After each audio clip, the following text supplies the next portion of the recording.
This is A Lost Plot, the podcast where we explore meaning in movies together.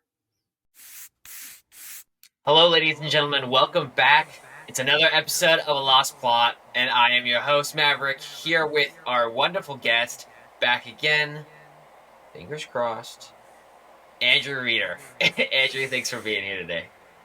Yeah, I'd like to make it known I'm back again for the same recording. Not like for the show, for this exact movie. Yeah, we've had a couple beefs on this one. It's like the universe, if they didn't want us to review a movie, they really didn't want us to review this one. Why? I don't know, but here we are. So we are reviewing The Phantom Menace from Star Wars, Episode 1. This was released in 1999 with a screenplay written by George Lucas and directed by him as well. It stars Liam Neeson as Qui-Gon Jinn, Ewan McGregor as Obi-Wan Kenobi, Natalie Portman as Padme Amidala, and Jake Lloyd as Anakin Skywalker, Andrew's very favorite. So, Andrew, you want to tell us what Star Wars is about? Star Wars or The Phantom Menace? I knew as soon as I said that you were gonna run with that. Just The Phantom Menace, please. That'd be fine. Let's see. You've got Jedis, you've got politics, you've got battles, you've got a stupid Gungan, you've got lots of stupid Gungans. Mm-hmm. Premise of the movie: 2 Jedis are sent on a diplomatic mission. Goes to heck. They escape to the planet's surface. That goes to heck. They meet a stupid Gungan. Gungan kind of saves their life. They save the queen, who are they supposed to help with, like, that was their diplomatic mission. They escape with her. During their escape, their ship gets damaged. They land on a planet. They need to fix the hyperdrive of their ship. They end up meeting a slave boy who happens to be the prophesied chosen one. We don't know if he has a dad or not. Maybe his mom's lying. We have, like, a 20-minute, 30-minute pod race. Yeah, it's true. If I wanted to watch that, I could have gone to see NASCAR. I wonder how much you were going to say the same things we said last time. But anyways, keep going. They end up freeing him from slavery because he wins, and they made a bet earlier on. They take him back. They go to Coruscant next. They talk with the Chancellor. They end up getting, like, the current Chancellor overthrown, or, like, impeached, whatever you want to call it. He's no longer in power. Yes. They go back to the planet. They have a uber mega battle. There's 3 of them. They're all going on at once, and the good guys end up winning. There you go. So out of 9 points, Andrew, what did you give this one? What did I give it the last 2 times? I have no freaking clue. We don't have those times recorded, though, right? They're not going out. Like, I think we have half of a recording for one of them. Good, then you won't have my other ratings recorded. I don't know. Thinking about it right now, probably like a 6.5, 7. Okay. Out of 9? That's pretty high. Oh, out of 9? Yeah. 5.5, 6. Okay. There you go. I gave it a solid 3.5. So. Oh, jeez. I'm excited to see where we would differ here. I'm curious, though. Are you doing it 3.5 based off of this point system, or based off just like the top of your? Okay. No wonder it's so low. Okay, so also you're not gonna like this, but I reviewed Captain Marvel yesterday with Avalon, and oh dear, I gave it a 3.75. Captain Marvel? Yeah, so that's slightly higher than I gave this movie. Anyways, the opener. What did you think about that opening scene? Did you think that they introduced the characters and the plot in a way that caught your attention, really engaged you, made you want to keep watching the movie? What did you think? Sorry, I was thinking about your ranking of Captain Marvel. We will address that later, Maverick, and considering I'm not even allowed to say certain words, we will save that for after the podcast. Okay. The opener. What did you think of the opening scene? With Qui-Gon Jinn and Obi Wan entering the arena, the droids and all of that stuff. Was it engaging? Did it catch your attention? Did you watch that and go, man, I really want to see what keeps happening? Well, I already know what's going to happen. Are you Okay, asking like the first time I watched it? I'm saying, yeah.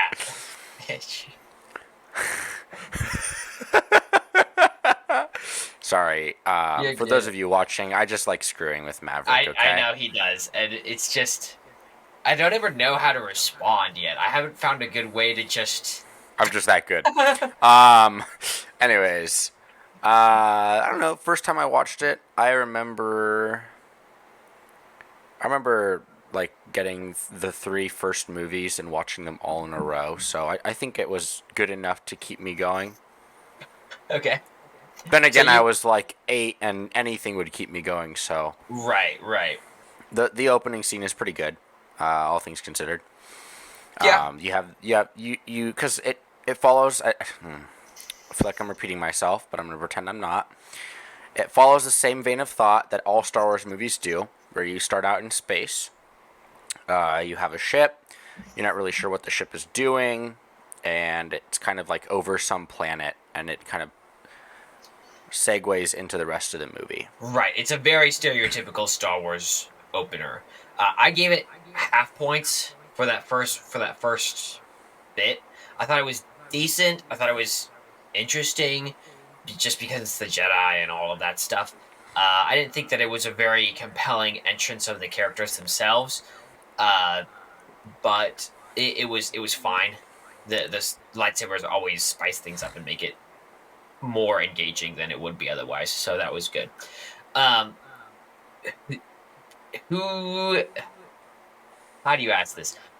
Is the main character? Do you think that they're flawed in a way that makes them a compelling character or a relatable character? Who would you say the main character is in this movie? See, that's what I was. That's what I was curious about too. For me, I after thinking about it, I think it's Qui Gon Jinn. Yeah, I was gonna say that. Mm-hmm. It's either Qui Gon or Obi Wan. I think they're like the duo that they kind of.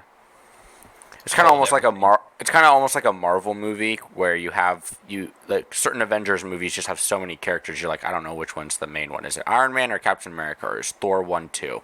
We don't Right. really know. I think with Star Wars, even though they don't have like a definitive first like primary character, they at least have 2 or 3 that you can definitively say like these are the primary characters in the story. I think I think Qui Gon's compelling as a character because he is sort of this father figure, and yet I don't know what you'd say his flaw is, other than he's just in terms of the Jedi Order, he is pretty rebellious.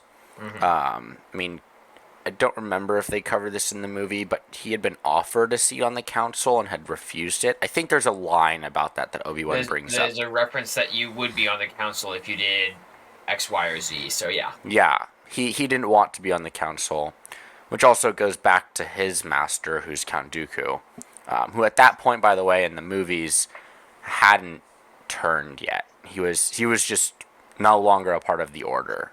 interesting. That's a good tidbit. Um, yeah, I think that Qui Gon as a character is probably one of the most engaging characters of this movie, but it's I guess in regards to what makes him compelling as a person, I don't know that he's a super, I guess, compelling character. I think he's somewhat compelling, and so I think you could also maybe give it half points for that. But it's also You just know, like not good. very clear why. I guess I kind of see what you're saying. I don't know that I fully agree. I think maybe though that's part of him being played out as a character who is very committed to the Jedi Order, right? And so the Jedi Order says, forego in a very stoicism type formula. Do you forego your life in this and that and the other thing, and you seek the good of the community around you? And so he very much holds to that, and there's going to be less of a sheen of emotion that you have with someone like Anakin or with Kylo Ren or with Rey Skywalker or something like that. So I definitely think that you can make a good case for that. But sorry, you were going to say something. I take back what I said about Qui-Gon being the main character. I think it's actually Obi-Wan. Because Interesting. Okay. when you think about it, what makes a character the main character in a story? Generally, they're the primary focus of it. That's usually the easiest determiner, but it's true there can be uh other things that sometimes they get creative with how they play it out. So that's not always the case. It's usually the clearest indicator. Um, what are you thinking of specifically? I'm thinking Because of there's other more. things that go into it, like their Yeah, growth as an individual, the goals that they have, all of that kind of stuff. And so I guess you could say, well, you could work backwards and look at this plot and say, well, what is the goal of this plot? And then who aligns mostly with that? I think primarily it's Obi-Wan and secondarily it's Anakin in terms of the main who the protagonists are of the story. Sure, sure. As a Because protagonist, Anakin definitely is a protagonist. Sure. yeah, because Qui-Gon, and you think of a character in a movie and like what drives the movie, what drives the story of that movie. Qui-Gon kind of does, but a lot of what drives the story is character development in Right. movies. And Qui-Gon doesn't have any development. He is a fully developed individual. He knows what he thinks about the world. He is very methodical. He is like the wise master that Obi-Wan goes to. There's no real development with him. And while some people might like, well, Rey, you don't really have development with Rey, and that's a problem because it's very obvious that she is the main character of those Right. films. Right. But the problem with her is that she's not developed, and yet Mhm. she has no flaws, and so it's this weird combination. But with Qui-Gon, it's an understandable because he is older. He's like I want to say he's like 40. I'd have to look up his age again, but Right. he's not a young man. He's had Right. plenty of years of experience. He was apprenticed to Count Dooku, so he knows what he's doing. And there's not like nothing in this story would develop him as a character, but Obi-Wan is someone who definitely develops throughout this story because Hmm. he starts out being fairly naive, and he's kind of in this in between where it's like he has loyalty to his master, but he also has loyalty to the Jedi Council and to the Jedi like the grouping or the organization that is the No. Yeah. Jedi. And as the movie progresses, he starts to see the flaws within the Jedi Order. And at the very end of the movie, it comes to a head when he tells Yoda, "I'm training Anakin whether you like it or not." Hmm. Like his loyalty to his master is what wins out in the end. And like there's the deciding moment where he tells Yoda, "I'm going to do this," and Yoda's like, well, you know what? We're actually gonna let you do that. We're not gonna tell you you can't, but we're not super happy about it." Yeah, I hadn't really been thinking because Qui Gon gets a lot of the screen time, right? And Yeah, it's definitely set in this grand epic narrative, and so they have all these characters, all this stuff going on, and it's easy to almost get lost in that, and that's where the fact that we're even having this discussion is a testament to how huge the universe is and how big this movie is by itself. yeah. It's not ideal that we're even in this situation where we have to have a conversation on who the main character is. But I think that that's a compelling argument for Obi-Wan. Um, that's definitely going to affect my rating in a positive way.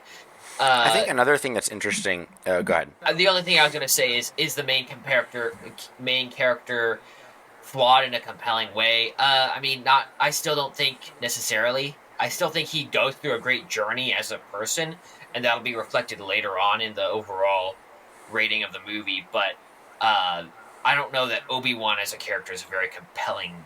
No, and I think the thing is it goes. It's almost like Star Wars movies are unique in this way because you don't really have any other type of movie where you don't have one protagonist. It's like you have two or three. And so it's like the protagonist is split amongst them. Now, I would say Anakin's also a protagonist. Do I think Anakin's a compelling protagonist in this movie? No. Well, sure. Sorry, go I ahead. think, Finish your I thought. Finish your think, thought. yeah. I think Anakin, one of the fatal flaws with him is they're going for this person who grew up in slavery. Hmm. And they're trying to sell that slavery is horrible. And Anakin says multiple times, slavery sucks. Um, but what's so funny, I didn't even think about that. what's so funny to me is that there's like one big rule in storytelling: show, don't Yeah, tell. right, But the exactly. entire movie, they are telling you slavery sucks, but we never see one instance of where it actually sucks. Because Yeah, Anakin is just like this happy little kid. He's like 9 years old. Ooh, I'm a slave. It sucks. I'm gonna go to work now. yeah. Ooh, I'm a slave. It sucks. I'm gonna go home now and eat dinner with my mom. And we have plenty of food. So much food we can share it with our guests too. And it's like, I think if you're trying to sell that someone's living in slavery, one, there should be no like positive emotions going on. And if there are, it should be very obvious that this positive emotion is in spite of the fact that they're a slave. Two, Right. there should not be any semblance of a positive relationship with the slave owner. And Anakin and Watto have this weird like father son relationship. Anything. Yeah, it's weird. Actually no, I'm not gonna make that comment. Something else that is interesting is when he goes home, they don't look like they are in a home that is like a slave Yeah, habitat. like they're destitute or anything. He has side Yeah, projects all over and other things going yeah. on. I mean, his mom like has plenty of food to share with them. Also, what is his mom? If his mom is a slave, how does she have time to make food for everyone? And why is she at home all day? Like, I don't Hmm. know. It just they don't do very well selling the slave aspect of it, and it's like if you're going for slavery, because that's a big part of who Anakin is, and like it's a Hmm. driving force, especially in the second and third movies, for why he does what he does. And I mean, especially in the second one, because he like has this like rampage of like, oh, I hate slavery, and I think one of the reasons too has so much scrutiny is it's almost like a shock factor for the audience. Like, hold on, what happened to the happy little boy who was so content to live as a slave and now he hates everyone for it? Like, it just Hmm. doesn't add up because Hayden, and I think, I don't know if it had to do with the actors, but like Hayden Christensen also was never there for one. So he's acting Sure. out this character who grew up in slavery. And I think he does a pretty good job if you ignore one's existence. If all you You know is mean just, yeah, specifically because of how Jake Lloyd played out Anakin's character? yes. And if you Hmm. ignore like the mentality of Anakin in one, then if you just start with two, you're like, oh, this kid grew up in slavery. I get why he's so dysfunctional and why his riz is so out of whack. Um, Oh my gosh. That's gonna be an exciting conversation when we get to that movie. Okay. but like my Yeah. point is he does a pretty good job of portraying Anakin in that sense. The problem is when you put them up together, it's like, wait a minute, this doesn't add up. They're two Hmm. like Anakin from one and Anakin from two are two so completely different people that it's like night and day. And the thing Hmm. is like even in one in two and three, the argument that's made is like Anakin didn't change while he's a part of the Jedi Order, at least between one and two. All of Hmm. the damage that was done before he came to the Jedi Order, because he always talks in a positive light about Obi Wan and like his time with the Jedi and all this other stuff. And so, I think they did a really poor job setting up Anakin's character in one with how they did it. And so like in terms of protagonist, I think Obi-Wan's more believable. You don't Hmm. know a ton about him. He has this inner conflict because he's been raised in the Jedi Order since he was basically a toddler. And Right. he's 18 now. He spent 16 years of his life there. He spent about I don't remember how old you are when you become a Padawan, but he spent about half of that time with Qui Gon, Well, and if you watch so Ahsoka, you're about 20 when you become a Padawan. okay, I will not be baited right now. Uh, but like he spent half his time with Qui Gon, and Right. the rest of that time he was with the Jedi Order, and so there's this conflict going on, and he doesn't really know how to resolve it. And by the end, he also comes into conflict, like into contact with a Sith Lord who apparently no one's heard of for like hundreds of years. Hmm. and he goes through this whole like he goes through this journey almost of deciding like what kind of person is he going to become. Is he going to become a Jedi, or is he going to fall in the footsteps of his master and do things a little unorthodox? And Right. so that's where we get the Obi-Wan we all know and love, who is still a rules follower, but he bends the rules just enough to be a good mix to be a master for Anakin. Hmm. Right. To kind of hold Anakin accountable, but also give him a little bit of a leeway in terms of Sure. what he can do. And that's getting a little bit of ahead of this movie, but definitely is important to know how they play it out in this one to make that contrast. Yeah, Now, just to understand correctly, the your contention almost, if I understand it, or your baseline of understanding is that there are multiple main characters in this movie rather than just having one or two. It's more of a group of people that's the main character. Is that a good yeah, understanding of where you're coming from? Okay. yeah, Yeah, I mean, I think that's the goal, right? And yeah, that's what you see, especially with the side characters, because you have two different aspects of the movie. You have main characters and how well are they developed, how strong are they as characters, yada yada, and then you have the allies of them or the side characters and how much are they developed and all that kind of stuff. And the side characters don't have to be as developed as main characters, right? They yeah, just need to have some sort of motivation behind what they're doing, how they're acting, and so this was where it became hard for me to analyze the movie because I saw a lot of these characters and I say, okay, if this is a side character, they're developed enough because this is clearly enough motivation for them. But if they're a main character, that's really not that much motivation. It's not yeah. really that much to develop them into. It's not very believable. That's why for me, I can't help but see Anakin as a side character, especially because he doesn't even show up for the first 30 minutes of the movie. You know, I so mean, it's I have a question for you. sure. Is Aragorn a main character in the Lord of the Rings? I would say definitely not in the first one. I would say the main character would be Frodo. Okay. Yeah. So I don't know. I think I'd stick with Obi-Wan as the main character. You might. I mean, the thing is with Star Wars movies, you have a trio, right? Right. Every movie has the three protagonists, and so in 2 and 3, You it's mean like Obi-Wan. two lightsaber people and a gun guy? Well, no, because 4, 5, and 6 has one lightsaber person. Well, four has two. Five has one, but No, that's Yoda. because Obi-Wan is not a main character in 4. So okay. Yeah. So then that becomes the question: like, how do you separate in because that's close quarters, right? How do you separate that person being a primary character in that versus this? Well, does Obi-Wan last to the end of the movie or even halfway through? I mean, there are movies where the main character dies at the end. Just look at Braveheart. So Well, no, no. it's I know they die at the end, but Obi-Wan doesn't die at the end. He dies like in the middle.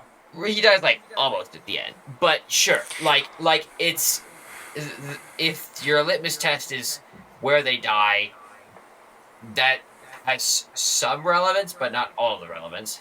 I mean, So I would argue 4, 5, and 6, the true main character, the story you're following is the story of Luke Skywalker. yes, of course, I would say And he's the then, protagonist. yeah, and then with 1, 2, and 3, I want to say it's Anakin, but with 1, it's like, is it? It kind of Uh-huh. is. Because, I mean, it's like what is it, 2.5 hours, the movie? Anakin comes in about like a third of the way through. Right. He doesn't play like a major role. It's more like the setting up. And this is why I think Hmm. I made this argument last time we tried to do this. But like, I think 1 would have done much better if they had just made 1, 2. And then 3 stays the same. And 2 is sort of an in between 2 and 3 to Hmm. show Anakin's transition more. Because they're very clearly going for Anakin as the protagonist of 1, 2, and 3. But with 1, you get such a delay with getting Anakin there. And I think there's also just a lot of unnecessary stuff in there. Like Hmm. Obi-Wan and Anakin's diplomatic, or Obi-Wan and Qui-Gon's diplomatic mission to Naboo. Just like, we don't really need that. Right. all of that, like them meeting Jar Jar. First of all, Jar Jar is useless. We could get rid of him entirely, and it wouldn't hurt the franchise. Matter of fact, it'd probably be a benefit. Right. Secondly, you get rid of that. What do you accomplish from the beginning of the movie all the way until they land on Tatooine? You could have started the entire movie. That this is if you keep the plot of this movie. You could have started the entire movie with the script Yeah. and said that they had all of that had happened there, and that they're crash landing on Tatooine now, and that starts everything. Right. Because you get, I'm be honest. I mean, you can tell me if I'm wrong here, but I don't think you garner anything from the beginning until Tatooine. Like, we meet all these characters, but what do these characters really do for us? Well, yeah, and so that almost makes me consider at a broader level. Let's just because especially with how you played out how Anakin is developed in this movie, right? There's almost a sense in which he did more harm than good to the primary character of the entire franchise, Yeah. just in how he played him out. The question then becomes, would the series be better if one didn't exist? Yes, I believe so. If you just watched episode 2 without knowing any of the background of episode 1 at all, would it be a better movie? And there's a certain sense in which you might give Anakin more leeway when he's going and rampaging, when he's on Tatooine in episode 2, than you do with this background. Yeah, because I'm gonna be honest, him rampaging without one, you're like, okay, I guess, he's a slave. And, like, from what we know of slavery in modern day, we think back to, like, African American slaves during the Civil War. Mm-hmm. Like, that's the type of treatment we will think of. The problem is, in a Star Wars universe, when we think of slavery, we think back to Anakin in episode 1. And that type of slavery is not what would cause someone to go and murder an entire tribe of individuals. Because... I mean, maybe because his mom died or something, but, like, at the same time, remember, he's having nightmares and stuff, and this has been tormenting him for over a decade now. And the only time you get any semblance of Anakin having, like, this emotional turmoil in episode 1 is when he's leaving home, and he, like, looks back at his mom and he gives her a hug. Right. And, like, I'm gonna be honest, that's what happens on your first day of school, not when you're leaving mom for the rest of your life and you're never going to see her again. You've been living in slavery for the past 9 years. You don't go like, oh, I'm scared. I don't want to go into I have never seen this teacher before. I'm going to give you a hug and then leave. Fam, I'm out. Jake Lloyd's acting as a kid was very poor. I do definitely think it affected the movie a lot, especially for later in the movie when he becomes a critical piece of the movie. But whatever. Anyways, we should probably move on from that. Did you think that it was a believable setting? Yeah, the setting's believable. I thought so too. I usually that's an issue if there's something significant that comes up.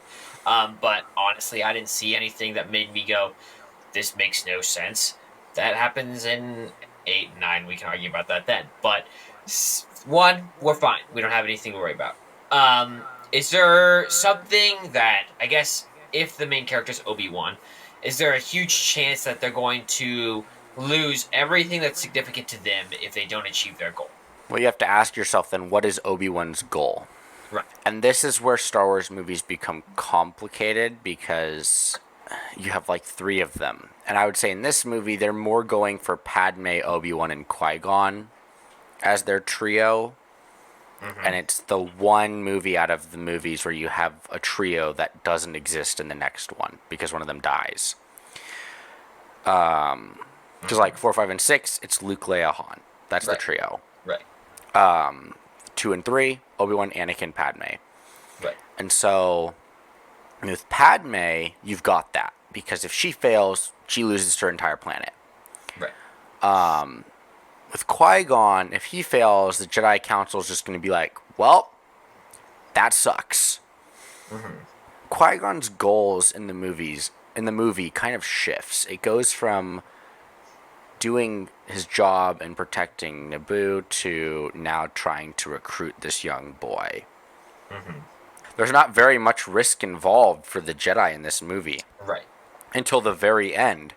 And it's like, honestly, if you think about it, what happens if Darth Maul wins? Nothing. Right. Well, yeah, and Oh, I mean, Obi Wan and Qui-Gon die, but Mhm. Darth Maul's not there to destroy everyone on that planet. The entire purpose of the Trade Federation laying siege to that planet is to get Palpatine into power, to take him from just a simple senator of Naboo, make him Supreme Chancellor. That's the only reason. Like, he of course, there's like, maybe like, oh, we're going to add to the Separatists' power by adding Naboo to that, to the Confederation, but ultimately the entire goal of that was to put Palpatine in the spotlight, and he achieved that. And so Mhm. Darth Maul's there, and he's just there to keep the conflict going, to make it Right. look like a really big bad thing is happening. Like, oh, the Federation is laying siege to this planet. This is horrible. You mean like it adds like a extra insidious level of gravity to the situation? Yeah, because if there's a Sith Mhm. there, then the Jedi are going to back this war effort that Right. Palpatine has coming up. And so if the Jedi back it, the Republic's most likely to back it as well. But in terms of like the actual consequences of what happens if they fail, because here's the thing, Darth Maul shows up. That's it. That's all Palpatine needs to get the motivation and to get the argument he needs. Mhm. Whether or not Qui Gon and Obi Wan die is almost inconsequential in the large in like the whole scale of it all. Right. Well, especially because both Obi-Wan and Qui-Gon hold to this Jedi ideal that you are part of the Force and one with the universe and all this stuff. And so if you die, that's part of the sacrifice that's expected of you as a Jedi. Yeah, And so when their lives are on the line, that's not even like a big sacrifice to them because it's a sacrifice that's expected of them. When they took their, I guess, Jedi vows or whatever they do when they yep. become a Jedi Padawan. So yeah, I think that's a fair argument. Did you think that the villains were compelling? I know you just touched on that a bit. I think the villains out of all the characters in this movie are probably the most compelling. Even though Maul doesn't say very much, I Hmm. don't think he's the real villain here. The real villain is Palpatine, Right. and you don't get a ton of like. You basically know who he is because you've seen 4, 5, and 6 by the time you see episode 1. And Uh-huh. I'm be honest, I think George Lucas relied on that a little too much because if you just see 1, you have no idea. Oh, I can't say that. Who the heck Palpatine is? You don't know who Uh-huh. he is. Right. He's just a senator, and you don't understand. And I mean, I guess like if you've never seen 4, it like becomes like, whoa, Palpatine was evil this whole time, and it's like an actually big reveal in episode 3, which works for a trilogy, but at the same time, your movie should be able to stand on their own. And so, Right. like, I think in terms of the villains, you have like the Trade Federation, who are made out to be the villains. Right. They have an interesting incentive because it's honestly not super clear why they're doing what they're doing, Hmm. Well, which see, is one, that was one thing that stuck out to me was that I didn't think yeah, that it wasn't clear why they were getting involved in this war other than Palpatine told them to. yeah. And so I think Palpatine and Maul, in terms of like how you build up a character, because with like Sith, the idea is you want them to seem intimidating and like Hmm. overpowering. Hmm. And so they did a good job setting up Palpatine and Maul in this movie. And then you have the whole Right. scene when they open the doors and Maul's standing there. So that was good. Even though Maul barely said anything, that added he's almost like a Boba Fett type character where you build him up without him having to say very much at all. Right. But like the Trade Federation are just like, yeah. Yeah. No, I 100% agree. I gave them half points on this one just because the Trade Federation, I don't really understand what's going on there, why they even care, other than Sidious told them to care. But there's, and I haven't really gone through this in depth through a movie's worth watching episode, but I've meant to. But there's two different types of villains that you often see. One is the more empathetic route where they go, okay, they're doing a bad thing, but they have all these great reasons why they're doing it. And that can be Yep. anything from they want to protect their, estranged daughter or something like uh, the Sandman in Spider-Man 3 or Like something like that. Ramsey Bolton. Yeah, or they're insane like Ramsey Bolton or something like that. Like they have some sort of very understandable motivation for being this terrible person, and you don't want them to win, but you at least understand where they're coming from. Yeah. Versus then you have this other group of people that you don't know a lot about them. You don't know why Hmm. they're trying to do this, but they're shrouded in this mystery and this terror and fear around who they are and why they're trying to do this, that in some ways your mind reads into it some sort of scary motivation or mystery Well, it about it adds that to the character. Like the right, mystery is the motivation factor. right, Like you don't need the motivation with a character that's shrouded in mystery. right. And so you either have to lean hard one way or the other. And Yeah. in this movie, especially with characters like Maul and Sidious, they in this first one, I wouldn't say the same in the later ones, but in the first one, the quote unquote villain, especially if you don't know who Palpatine is shrouded more in that mysterious fold of you don't know who they are, you don't know what they're trying to do, and you kind of give them a pass for that because they appear to be these big bad guys, and especially Darth Maul looks like the manifestation of evil, so it's pretty easy to sell them on that. The Trade Federation, like they like make some points at the beginning of the movie. Like money. Well, yeah, like basically there's just it's just a trade blockade. They're saying you're not allowed to do trade because you're not like I don't know, like you're not paying us your taxes or something. Who knows? It wasn't clear how the universe works in regards to trade and how this blockade works. Yeah, I think the thing is with the Star Wars universe, it's unique in the fact that people who make the movies sometimes rely a little too heavily on the fans having a high knowledge base. Which Andrew does. I do, so I can enjoy these movies, but then I have to sit back and realize, oh, these movies aren't that great on their own, though. Mm-hmm. Well, at least Sadness. you're willing to acknowledge that. Yeah. I mean, I will say Um. this movie is one that I recalled watching and thoroughly enjoying as a kid. And Hmm. going back and rewatching it, I had to take a hard look at it and realize, as much as I enjoyed it personally, this movie is definitely not the quality that I thought it was. Yeah. Is there an ideal that Obi-Wan stands for? Something that transcends the situation and anyone can look at it and say, yeah, that's the right thing to do? You mean like where he's put into like two things are in conflict and he has to choose one or the other? Yeah. I think for Obi-Wan, like if you're looking for a character trait in the first movie, like it's going to be loyalty. Loyalty is really really big to Obi-Wan. And so like Qui-Gon is his master, and he is Right. loyal to the Jedi Order too, but his loyalty to Qui-Gon transcends that. And so I think when he's thrown from one situation to another is when his master dies and he's like, "Oh crap." And Mm-hmm. his master's dying wish is to train the boy and Yeah. Anakin. And Obi-Wan's like, "Okay, I'm going to do it." And so he tells Yoda like he basically is like, "Look, I'm a part of your Jedi Order, but as a Padawan, my loyalty is to my master first and foremost, and so I'm doing this." Right. Like I think that's a point where Obi-Wan's loyal because it's interesting because it's not like it's a question of loyalty and doing something else. It's like a loyalty and which person is he going to choose over the other, which entity? Right. Like, who is he beholden to at the end of the day? Yeah. Yeah. I think that's a fair argument, especially because I wasn't thinking of Obi-Wan as the main character of this movie.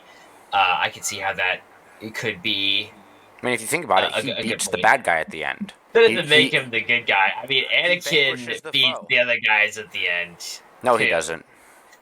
See, there we go. There we go.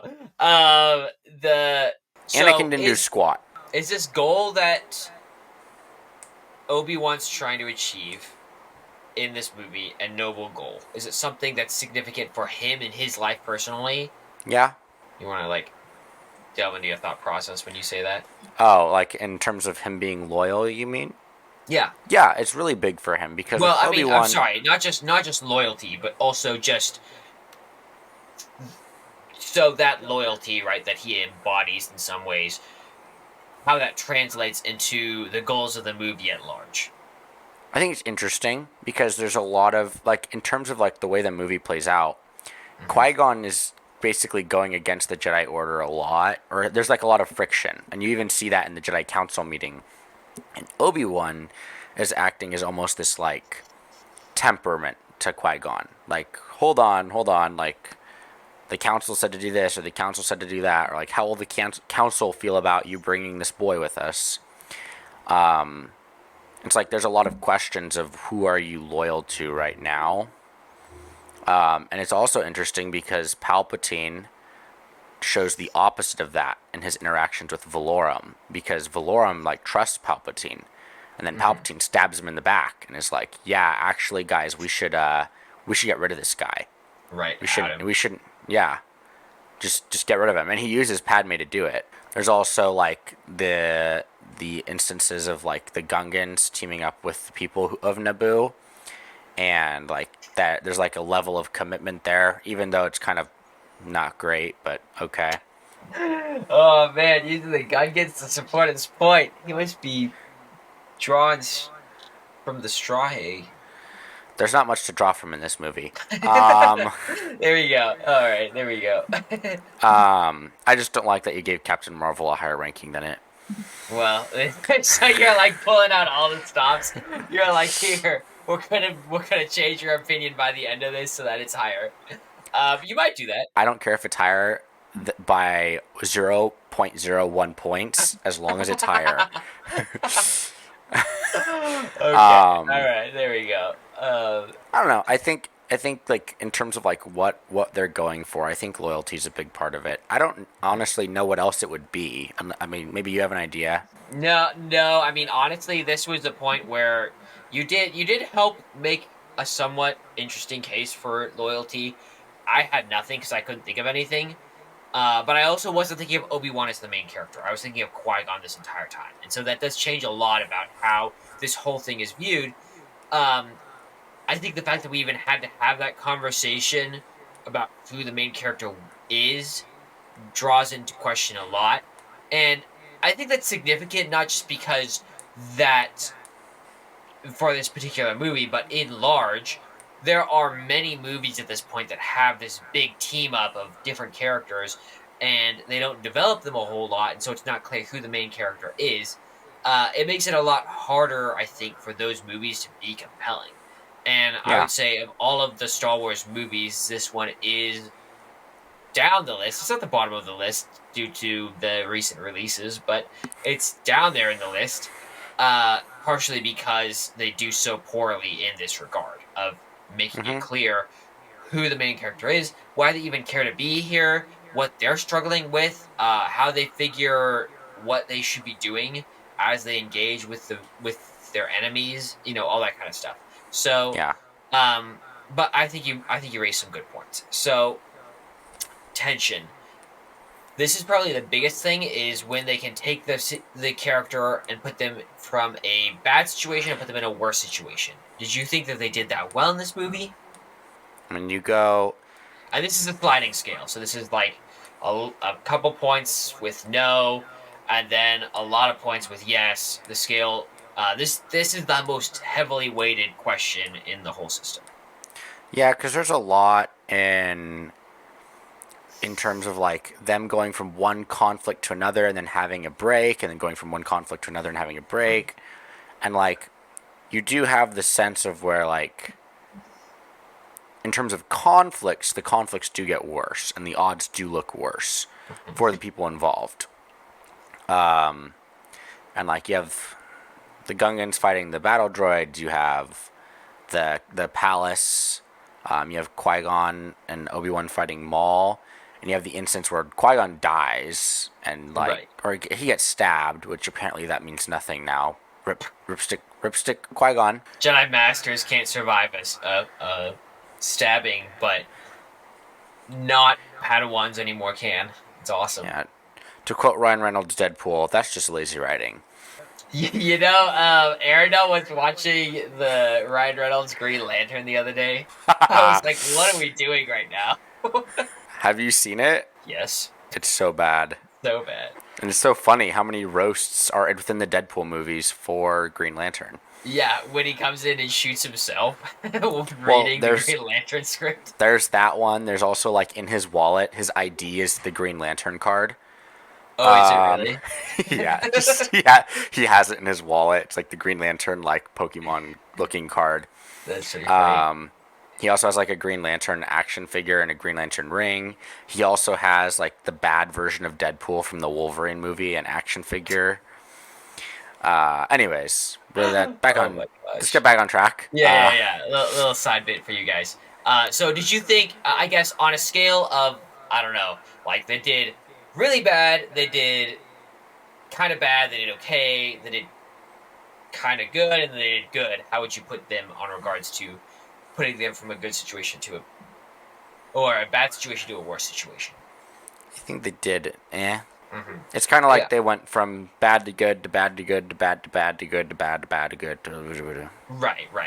Yeah, there wasn't a real consistency. You felt pretty. I would say, at least for myself, when I was watching it, I felt they you didn't really get the impression for a lot of the situations that they were going to potentially lose anything or be at stake. The only times I thought that was one when Qui Gon Jinn dies and Yep. they're facing Darth Maul, and two when the stakes were really high in the pod race, ironically, of all situations, Yeah. where they were actually in a situation where if things went bad, they'd be in a terrible spot. I don't know. I feel like episode one is pretty much just like a really bad background story. Yeah, That's you're all it not wrong. is. It's You're not just a wrong. really bad background story with some good characters. Uh huh. Okay. But Captain Marvel's worse. Yeah, you're not helping your case with Captain Marvel right now. But Well, I didn't do a podcast with that, so I can't go into depth for why I think that movie was bad. sure, that's But fine. Well, if you want to stick around for the Marvels in a couple weeks, let me know. We'll see if you can trash that one. oh, trust me, I am able to trash it. You don't know. You haven't watched it yet. It's not I don't fair. need. I've seen the trailer. Well, I would make you watch it before you say anything. All You right. know how I know it's trash? Go Because ahead. Tell Brie me. Larson is in it.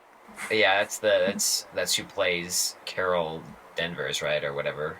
You're gonna hate my review of that. All right. Anyways, was there any revelations in this movie that changed everything? Changed everything. Yes. I think they were going for that when Shmi Skywalker was like, Qui-Gon's like, who was the father? And she's like, he had none. And I think George Lucas, I'm not gonna lie, when writing that is like envisioning the audience going, when most of us were just like, a bullshit. Oh wait, I can't say that.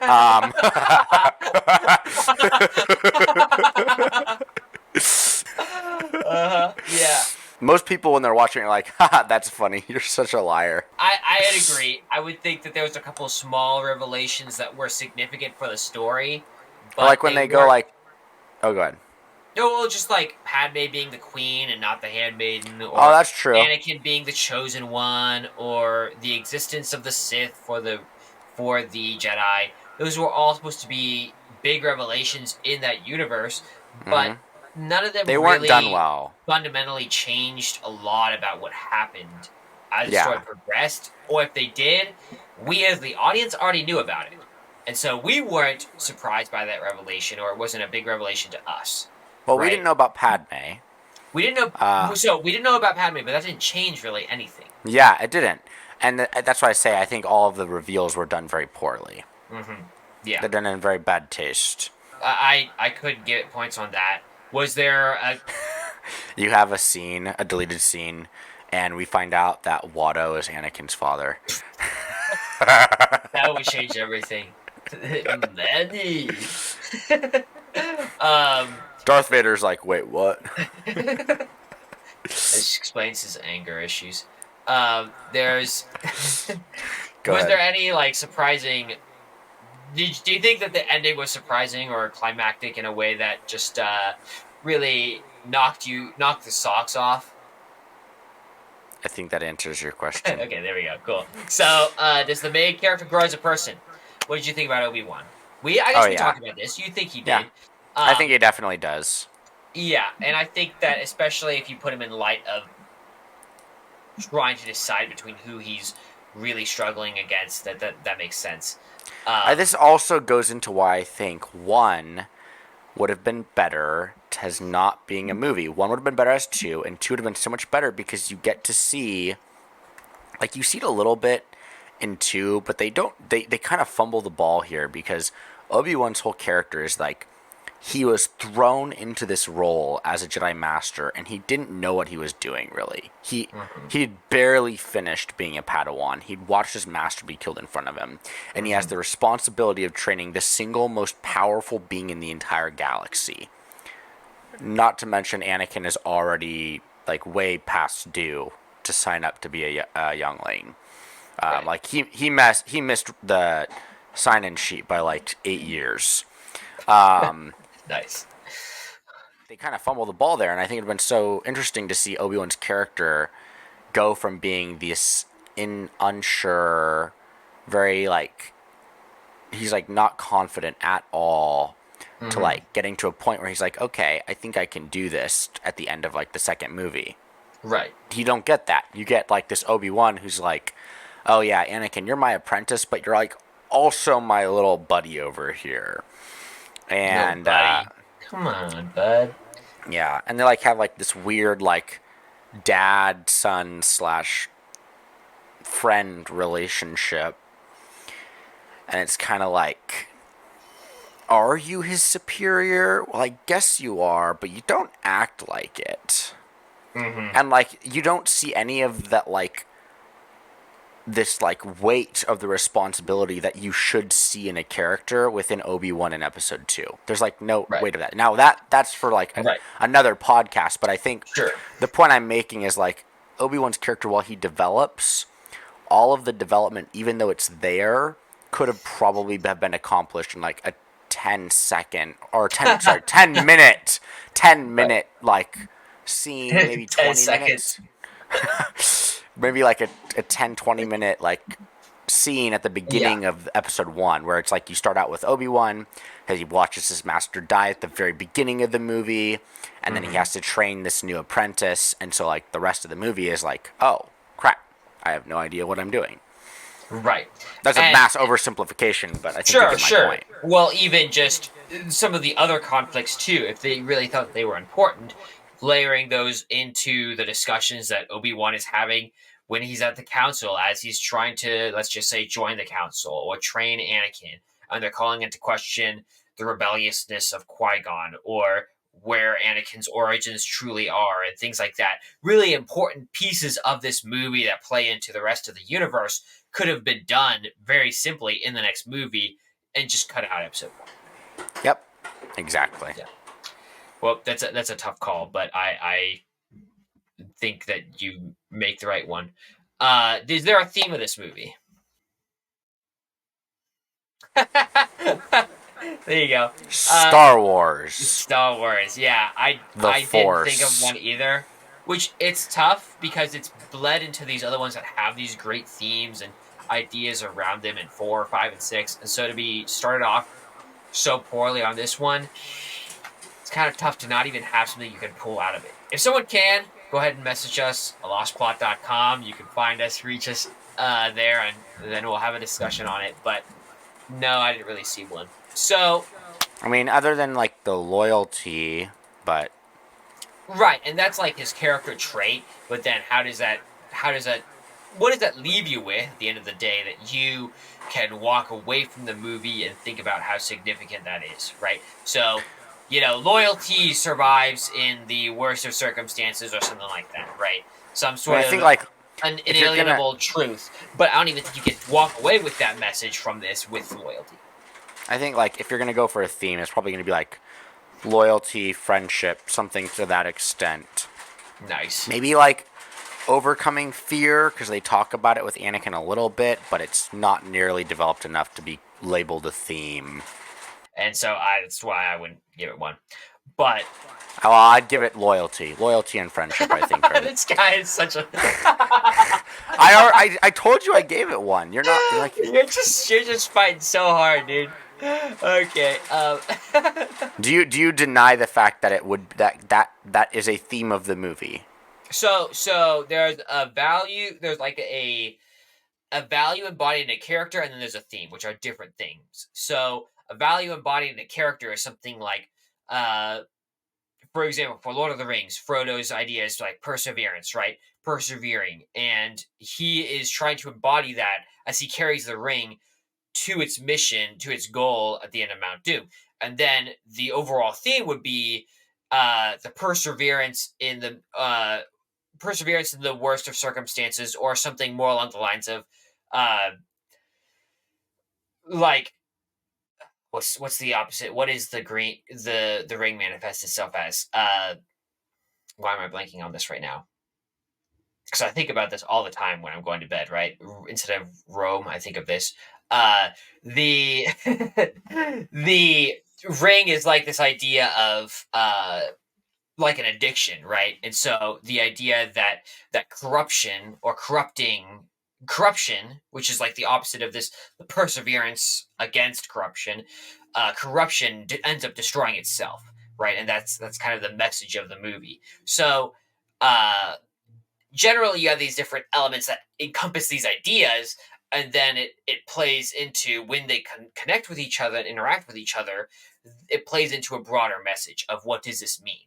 And so that's where you say, like, loyalty is the highest value in Obi-Wan, and then loyalty wins out in against the darkest of evils, or some sort of other message. But it's not even that loyalty was really combated by the Sith in this story, so I don't think you can make that claim. Um, here's what I'm thinking when I'm saying this. By the way, Sure. in the movie, there's a line where, and this is interesting to me. I don't know if Lucas intended this, but there's a Okay. line where Obi-Wan tells Qui-Gon, like, don't defy the council, like, not again. He basically says, like, don't do this again. And Qui-Gon says, I will do what I must, Obi-Wan. And it's interesting because it's like there's this message that there are things that transcend loyalty to certain entities.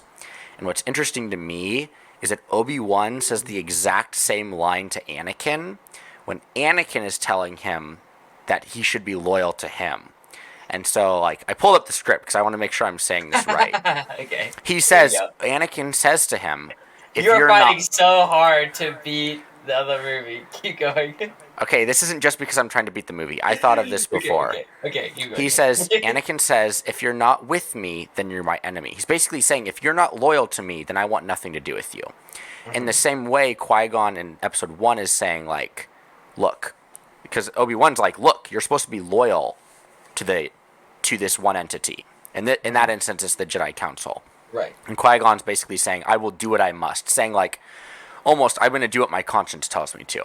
Mhm. Ultimately, at the end of the day, even though I may be loyal to this entity, I have to do what I believe is right at the end of the day. Mhm. And so, in the same way, you see, it's different entities you're dealing with. Anakin basically says to Obi-Wan, "You're supposed to be loyal to me. You're my Mhm. friend. Like, if you're not, then you're just my enemy now." And then Right. Obi-Wan says in response, "I will do what I must," which is exactly what Qui-Gon told him when Obi-Wan was telling him, "You're supposed to be loyal to this other entity."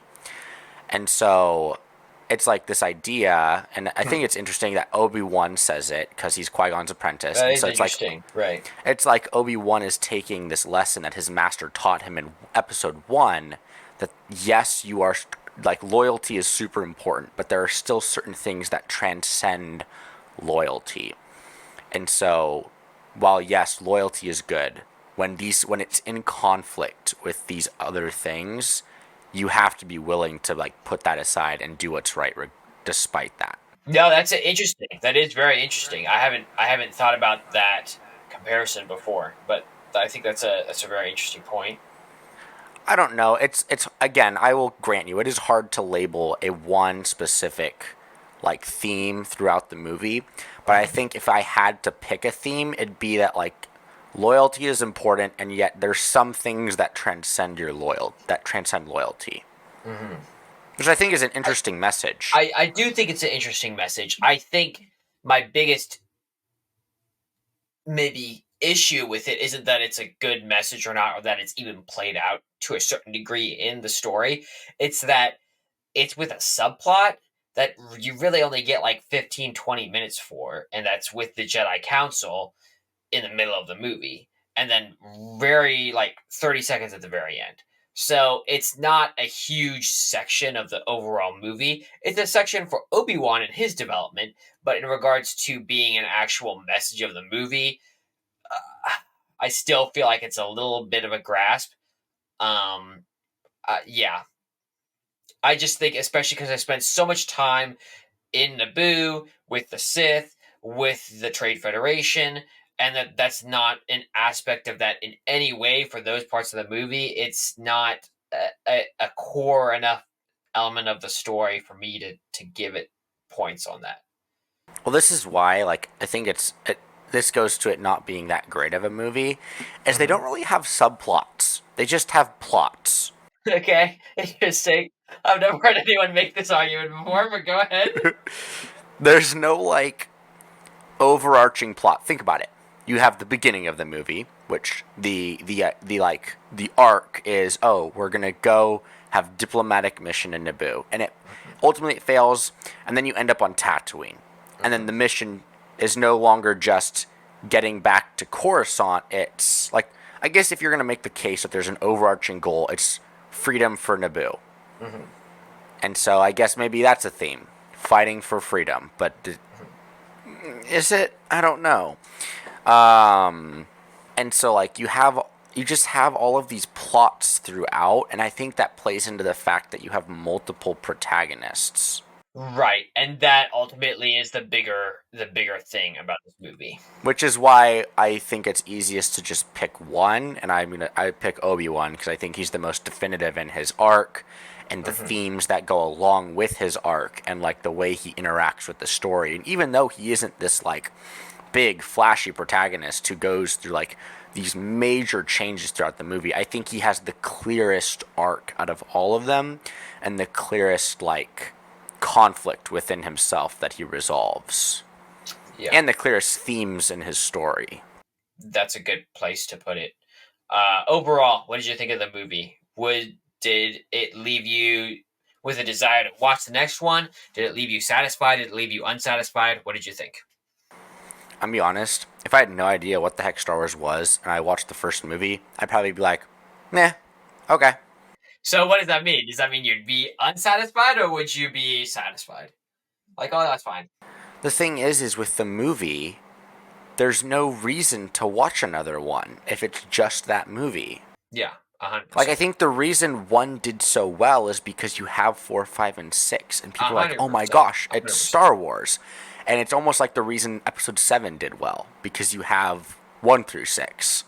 Mhm. And so, like, if George Lucas had started with 1, I think I can definitively say Star Wars would not have done as well as it did. Why a lot of why 1 did so well is because it had Star Wars, it had the name Star Wars on it. Right, it's a brand at that point. Yeah. And so, I mean, going into it, having seen 4, 5, and 6, yeah, sure. It's cool. Of course I want to see the next one because it's more Star Wars, but not because of 1. That sounds about right for me. I was a little unsatisfied overall, especially with Anakin being at the end, going in and saving the day. That was the biggest load of crap I've seen in a movie in a good long while. I don't care if he has the Force directing him and R2D2. That was some BS. But Oh, yeah, as Ryan Reynolds' Deadpool says, lazy story writing. lazy story writing. Yep. So overall, do you think that just after this discussion, do you think that would have changed your overall rating? What did I give it? A 5.56? Yeah. If I'm going to use your evaluation chart. You haven't given me a good reason not to yet. If you have a reason why we should do something else, I'm open to it. But Well, because, like, the way that I've been ranking them before is, like, if we're ranking them out of 10, a 7, I'd watch it again. A sure. 6.5 is, like, I would not watch it again of my own volition. Which is why I'd Yeah, give it a yeah. 6. You have to rate it a little bit Yeah, differently based on that. But yeah. you could probably still have a similar system of, let's just say, 5.5 being that cutoff point for you now, and then everything above that is something you'd be willing to watch again if someone else put it on. whatever Yeah. that is. 6.5 is This like is just supposed to have some sort of metrics that you're actually gauging based off of, so you can make that evaluation of what's actually important in this movie. this is like one. This is like a. See, here's the thing, and here's the problem with one ultimately. It's like a debate round where the debaters give you no framework and then say, "Okay, now give me a decision," and you're like, You have nothing to go off of. Yeah. you're like, Af wins. Why? Don't ask me. You got leave me out of this. Yeah, they did good. Which is why I think with one, it's just easier to rank it off of would I watch this again, and it's not like would I watch it again purely because I enjoy it, or like it's like do I think it's a good enough? Yeah. No, because here's the thing. Every time, and I'm gonna be completely honest right now. Every time I introduce someone to Star Wars, and they're like, "Oh, should we start with 1, 2, 3, or 4, 5, 6?" I'm like, "Yeah, we're starting with 4, 5, 6." Yeah.